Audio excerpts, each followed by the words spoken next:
Hello दोस्तों, daily IAS Sitapur के online programme में आप सभी का बहुत बहुत स्वागत है।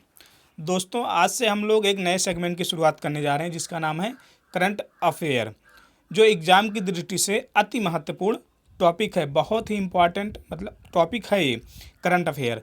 करंट अफेयर का जो रोल होता है किसी भी एग्ज़ाम में बहुत ही ज़्यादा होता है। दोस्तों, करंट अफेयर जो है एक ऐसा विषय है जो सभी विषयों को कवर करता है, चाहे वो पॉलिटी हो, ज्योग्राफी हो, हिस्ट्री हो या इकोनॉमिक हो। यह सभी विषयों को कवर करते हुए भारत में जो घटनाएं घटित हो रही या विश्व में जो घटनाएं घटित हो रही हैं उन सबको कवर करता है। और ये किसी भी एग्ज़ाम में, चाहे वो यूपीएससी हो या यूपीपीसीएस हो, सभी में लगभग 35 से 45% के क्वेश्चन को कवर करता है। तो दोस्तों, आज से हम लोग डेली करंट अफेयर का अध्ययन करेंगे और आप लोग कोशिश करिएगा कि इसे नोट डाउन करते रहिएगा। तो आइए शुरू करते हैं। आज का अपना पहला पॉइंट है अंतर्राष्ट्रीय रंगहीनता जागरूकता दिवस। पहला पॉइंट है अंतर्राष्ट्रीय रंगहीनता जागरूकता दिवस। ये कब मनाया जाता है दोस्तों? ये मनाया जाता है 13 जून को। 13 जून को अंतर्राष्ट्रीय रंगहीनता जागरूकता दिवस मनाया जाता है और इसकी जो थीम है वो है मेड टू साइन, यानी कि 2020 की जो थीम है वो है मेड टू साइन। मनाने का उद्देश्य, तीसरा पॉइंट है मनाने का उद्देश्य। अगर हम अंतर्राष्ट्रीय रंगहीनता दिवस मनाते हैं तो इसका क्या उद्देश्य है?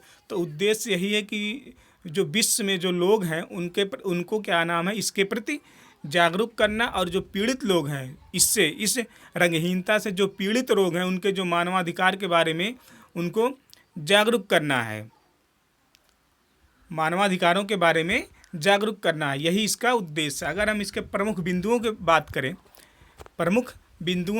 बात करें तो ये पृथ्वी है। पृथ्वी पे जो है ऐसे हर क्षेत्र में, विभिन्न क्षेत्रों में विभिन्न टाइप के लोग रहते हैं। चाहे किसी का स्किन क्या नाम है, गोरा है, किसी का काला है, किसी का सांवला है। तो इस पृथ्वी पर तरह तरह के लोग पाए जाते हैं और कुछ में जो है प्राकृतिक रूप से काले होते हैं या सफ़ेद होते हैं, ये प्राकृतिक रूप से। लेकिन कुछ व्यक्तियों के शरीर में जो है कुछ विशेष तत्वों की कमी होने से इनमें रंगहीनता के वो शिकार हो जाते हैं। जब रंगहीनता के वो शिकार हो जाते हैं तो यूएन महासभा ने जो है 18 दिसंबर 2014 को इनसे भेदभाव के विरुद्ध जागरूकता फैलाने के उद्देश्य से इसको मनाना शुरू किया। यानी कि जो इनसे पीड़ित लोग हैं उनको जागरूक करना, उनके मानवाधिकार के बारे में जागरूक करने के उद्देश्य से मनाया जाता है। अब हम बात करें रंगहीनता क्या है, एल्विनिज्म क्या है, यानी कि रंगहीनता क्या है। तो एल्विनिज्म जो शब्द है इसकी उत्पत्ति एक लैटिन भाषा के एल्वस शब्द से हुआ है और जिसका अर्थ होता है सफ़ेद। यानी कि जो शरीर में हमारे कहीं कहीं सफ़ेद दाग से पड़ जाते हैं तो एक तरह से वो क्या है, रंगहीनता है, जिसके प्रति समाज के लोग क्या करते हैं कि अलग अलग नज़रों से उसको देखना शुरू कर देते हैं और अलग तरह से व्यवहार करते हैं। इसलिए उनके जो मानवाधिकार हैं उनके अधिकारों को दिलाने के लिए इसके प्रति जागरूक करने के लिए उसी के उद्देश्य से इसको मनाया जाता है। और इसको अन्य नाम से भी जाना जाता है, जैसे एक्रोमेसिया, एक्रोमेटोसिस, जिसको वर्णांधता या अवर्णता कहते हैं। और विश्व में अगर देखा जाए वर्तमान में इसकी पीड़ितों की संख्या कितनी है तो ये है लगभग 1 लाख लोग हैं जो इस रोग से पीड़ित हैं, इस रंगहीनता से पीड़ित हैं। तो ये था हमारा पहला पॉइंट। अगर हम दूसरे पॉइंट की बात करें, दूसरे करंट अफेयर की, तो क्या है वो कैप्टन अर्जुन। अब कैप्टन अर्जुन क्या है, इसका उपयोग क्या है, इसमें कौन कौन से उपकरण लगे हैं, इसके प्रमुख बिंदु क्या है, हम इसके बारे में अध्ययन करेंगे। तो अगर हम बात करें कैप्टन अर्जुन, तो सेंट्रल रेलवे जोन ने एक कृत्रिम बुद्धिमत्ता आधारित रोबोट लॉन्च किया। यानी कि कैप्टन अर्जुन क्या है, कैप्टन अर्जुन एक रोबोट है जो कि मानव द्वारा कृत्रिम बुद्धिमत्ता पर आधारित है और इसको लॉन्च किसने किया है, सेंट्रल रेलवे जोन ने। सेंट्रल रेलवे जोन ने इसको लॉन्च किया है। अगर हम दूसरे पॉइंट की बात करें तो ये रोबोट जो है इसका काम क्या है, इसका काम क्या है। अब अगर बना दिया गया, इसको लॉन्च कर दिया गया सेंट्रल रेलवे जोन के द्वारा, तो इस अब ये काम क्या करेगा, तो काम क्या करेगा, ये जैसे जो रेलवे हैं, रेलवे के जो यात्री हैं और उनके जो कर्मचारी हैं, उनका क्या करेगा, ये स्क्रीनिंग करेगा और उनके ऊपर निगरानी रखेगा। ये जो रोबोट है ये उनका यात्रियों का या कर्मचारियों का क्या करेगा, स्क्रीनिंग करेगा। कोविड-19 से संबंधित जो है स्क्रीनिंग करेगा और निगरानी करेगा। यानी कि कोविड-19 से जो मतलब बीमार महामारी एक फैली है उससे उसके उसमें ये सहयोग करेगा, रेलवे का सहयोग करेगा, सुरक्षा की दृष्टि से सहयोग करेगा। अगर हम अर्जुन का पूरा नाम जाने, कंप्लीट मतलब पूर्ण नाम क्या है इसका, तो अर्जुन का फुल फॉर्म है always we responsible and just use to be nice. इसका जो है ये पूर्ण नेम है, यानी कि फुल फॉर्म है। अगर देखा जाए इसमें इस रोबोट में उपकरण क्या क्या लगे हैं, क्या नाम है रोबोट में, अर्जुन जो कैप्टन अर्जुन रोबोट है उसमें उपकरण क्या क्या लगे हैं, तो इसमें एक सेंसर लगा है और एक कैमरा लगा है। तो सेंसर है मतलब मोशन सेंसर है जो उसको गति प्रदान करेगा, और एक कैमरा दो टाइप के लगे, एक है पीटीजेड कैमरा, एक है डोम कैमरा। तो पीटीजेड कैमरा के यानी कि पीटीजेड का जो फुल फॉर्म है वो है पैन टिल्ट जूम, और एक है डोम कैमरा। अब इन दो कैमरों की मदद से जो उसके अंदर रोबोट के अंदर लगा है वो क्या करेगा, जो संदिग्ध हैं उस स्टेशन पे, उस रेलवे स्टेशन पे संदिग्ध हैं या असामाजिक गतिविधियों को ट्रैक करने के लिए आर्टिफिशियल इंटेलिजेंस जिसे एल्गोरिदम का उपयोग करते हैं। वो जो रोबोट हैं किसी वहाँ जो स्टेशन पे मतलब जितने भी संदिग्ध हैं, जैसे संदिग्ध लोग दिखाई दिए या जो असामाजिक गतिविधि करते हुए दिखाई दे, तो उनको ट्रैक करने के लिए उनको ट्रैक करेगा, और ट्रैक करने के लिए उनके अंदर जो है आर्टिफिशियल इंटेलिजेंस एल्गोरिदम का उपयोग किया गया है। अगर हम बात करें लाभ की, तो ये जो कैप्टन अर्जुन जो रोबोट बनाया गया सेंट्रल रेलवे जोन के द्वारा, तो इससे लाभ क्या है, यह एक तरह से क्या है, एक नवाचार है। क्या है, भारतीय रेलवे के लिए ये नवाचार है जो कोविड-19 के दौरान जो है अपने सुरक्षा उपायों को आधुनिक बनाने में मदद करेगा। यानी कि जो महामारी फैला है कोविड-19, तो इससे क्या होगा कि जितने भी रेल यात्री हैं या मतलब वहाँ के कर्मचारी हैं, ऑफिसर हैं, उनमें क्या करेगा, एक सुरक्षा मतलब उन लोगों की सुरक्षा करने में मदद करेगा। यानी कि जो रेलवे के लिए क्या है, रेलवे को कोविड-19 के दौरान अपने सुरक्षा उपायों को आधुनिक बनाने में मदद करेगा। और दूसरा है कि यह यात्रियों की स्क्रीनिंग करेगा और असामाजिक तत्वों पर नज़र भी रखेगा, और नज़र रखने के लिए उसके अंदर क्या लगाए गए हैं, कैमरे लगाए गए हैं। अगर हम अगला पॉइंट बात करें सेंट्रल रेलवे जोन, तो सेंट्रल भारत में कितने जोन हैं, लगभग 18 जोन हैं, और 18वां आपका कौन सा है, विशाखापट्टनम।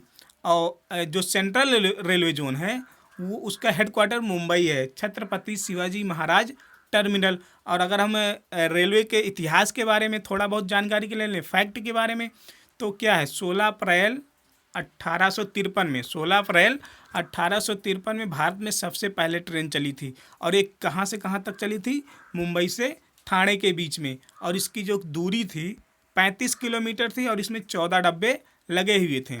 और जो इसमें इंजन लगा था, उस रेलगाड़ी को चलाने के लिए जो इंजन लगा था उसमें भाप का इंजन था, और उसका नाम क्या था, ब्लैक ब्यूटी। उस ट्रेन का क्या नाम था, ब्लैक ब्यूटी, जो मुंबई से ठाणे के बीच में 34 किलोमीटर 14 डिब्बों के साथ चला था।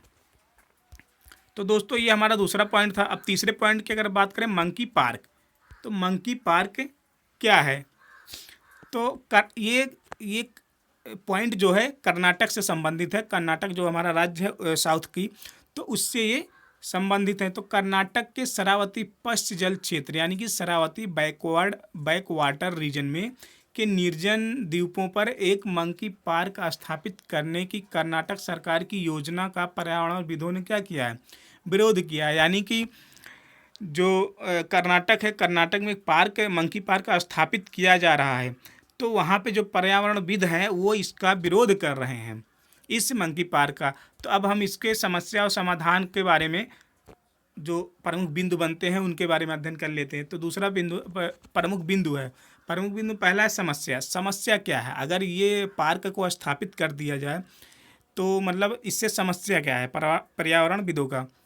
तो सबसे पहले तो ये कर्नाटक का जो मलनाड क्षेत्र है, कर्नाटक का जो मलनाड क्षेत्र है वहाँ पे बंदरों द्वारा कृषि एवं बागानी फसलों के नुकसान के मामले में वृद्धि हुई है, जिस कारण कई किसान संगठनों ने मांग की थी कि राज्य सरकार इस समस्या का समाधान करे। मतलब जो वहाँ पे मलनाड क्षेत्र, वहाँ पे जो बंदर हैं वो बंदर क्या करते हैं कि जो कृषि या बागानी फसल है उसको बहुत ज़्यादा नुकसान पहुँचाते हैं। ये लोग बंदर जो है बहुत ज़्यादा नुकसान पहुँचाते हैं। अब जो वहाँ के स्थानीय किसान हैं तो उन्होंने ये मांग की कि इस समस्या का समाधान निकाला जाए, क्योंकि ये जो बंदर है बहुत ज़्यादा नुकसान हमारे फसलों को पहुंचाते हैं। तो अब सरकार ने जब इस पे संज्ञान लेते हुए इस पे एक्शन लिया तो उन्होंने क्या देखा, तो उन्होंने इस समस्या का समाधान क्या निकाला कि यहाँ पर एक मंकी पार्क स्थापित कर दिया जाए। सरकार ने यही कहा, और जो 2020-21 का जो सरकार का बजट था उसमें उन्होंने 6.25 करोड़ का आवंटन भी कर दिया। लेकिन अब समस्या कहाँ खड़ी हुई? समस्या खड़ी हो गई कि जो पार्क है वो जैव विविधताओं से भरा हुआ है। अब जैव विविधताओं से जब भरा हुआ तो पर्यावरण जो विद होंगे इसका विरोध जरूर करेंगे। तो अब जो पर्यावरणविद है उनका जो तर्क है, उनका कहने का मतलब है कि शरावती पश्च जल क्षेत्र में जो है स्थित द्वीप वनस्पति दृष्टि से जैव विविधता से समृद्ध है। यदि बंदरों को वहाँ पुनर्स्थापित किया गया तो वे पारिस्थितिकी असंतुलन पैदा कर सकते हैं, यानी कि वो पर्यावरण को नुकसान पहुंचा सकते हैं। क्योंकि जिस स्थान पर आप बंदरों का मंकी पार्क स्थापित करने के लिए आप कह रहे हैं वहाँ वो एक जैव विविधताओं से समृद्ध क्षेत्र है। अगर वहाँ पर आपने स्थापित कर दिया तो वहाँ पे पारिस्थितिकी असंतुलन पैदा हो सकता है। इसलिए पर्यावरण जो विद है वहाँ के, वो लोग इसका विरोध कर रहे हैं कि आप पार्क नहीं बना सकते।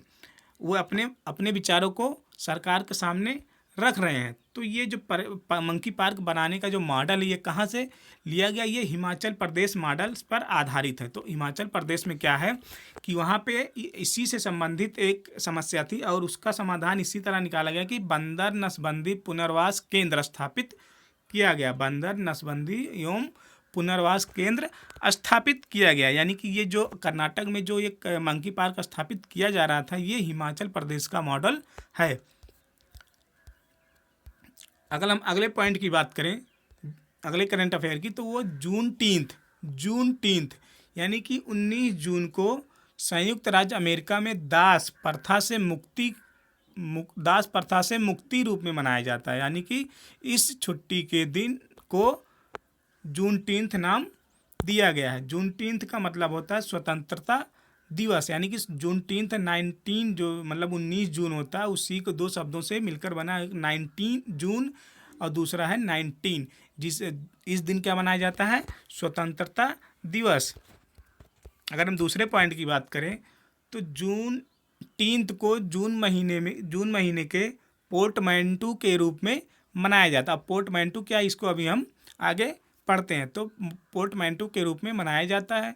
यह यूएसए का एक संघीय अवकाश नहीं है, यह राजकीय अवकाश के रूप में मनाया जाता है। यानी कि कहने का मतलब है कि अगर जैसे हमारे यहाँ 28 राज्य हैं, 9 केंद्र शासित प्रदेश हैं, तो यहाँ पे कोई मतलब क्या नाम है, और एक केंद्र सरकार होती है और हर राज्य में राज्य सरकार होती है। तो वैसे वहाँ पे यह एक मतलब केंद्र की तरफ से अवकाश नहीं है, ये संघीय अवकाश नहीं है, ये हर राज्य मतलब राजकीय अवकाश के रूप में मनाता है। और जो शब्द आया था पोर्टमैंटू जो है यह दो भिन्न शब्दों की ध्वनियों का कुछ भाग लेकर बनाया गया तीसरा शब्द है। जैसे पोर्ट अलग चीज़ है, मैंटू अलग शब्द है। पोर्ट अलग शब्द, मैंटू अलग शब्द है, लेकिन दो शब्दों को मिलाकर एक तीसरा शब्द बनाया गया है पोर्टमैंटू। वैसे जूनटीन्थ को बनाया गया है, जून अलग शब्द है, टीन्थ अलग शब्द है, इन दोनों को मिलाकर बनाया गया है जूनटीन्थ, जिस दिन स्वतंत्रता दिवस मनाया जाता है।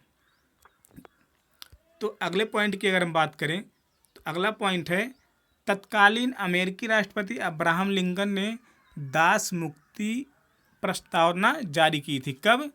1 जनवरी 1853 तिरसठ में। तो 1 जनवरी 1863 में जो तत्कालीन राष्ट्रपति थे उस समय, उनका नाम क्या था, अब्राहम लिंकन, उन्होंने सभी दास या गुलामों को मुक्त करने के लिए एक दास मुक्ति प्रस्तावना की घोषणा की थी। इसके बाद 19 जून 1865 को ही 19 जून इन्होंने कब, 1 जनवरी 1863 को मतलब घोषणा की थी दास मुक्ति प्रस्तावना की।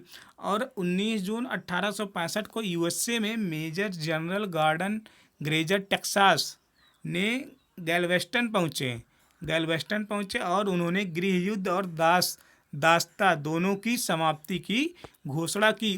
इसीलिए 19 जून को, जिसे हम मतलब एक तीसरा शब्द बना दिए हैं, जूनटीन्थ शब्द बना दिए। और उस दिन हम लोग क्या मतलब वहाँ के जो नागरिक हैं अमेरिका वाले, वो क्या करते हैं कि गृह युद्ध एवं दासता से मुक्त होने के उपलक्ष्य में स्वतंत्रता दिवस मनाते हैं। तो दोस्तों ये था आज का पॉइंट करंट अफेयर से संबंधित, जो कि एग्जाम की दृष्टि से बहुत ही महत्वपूर्ण है, चाहे वो यूपीएससी हो या यूपीपीसीएस हो, सभी एग्जाम के लिए महत्वपूर्ण है। तो दोस्तों अगर वीडियो अच्छा लगे तो लाइक करना, सब्सक्राइब करना, कमेंट करना और हाँ शेयर भी करिएगा, शेयर करना मत भूलिएगा। और आप लोग इसका जो है नोट्स बनाते रहिएगा। Thank you.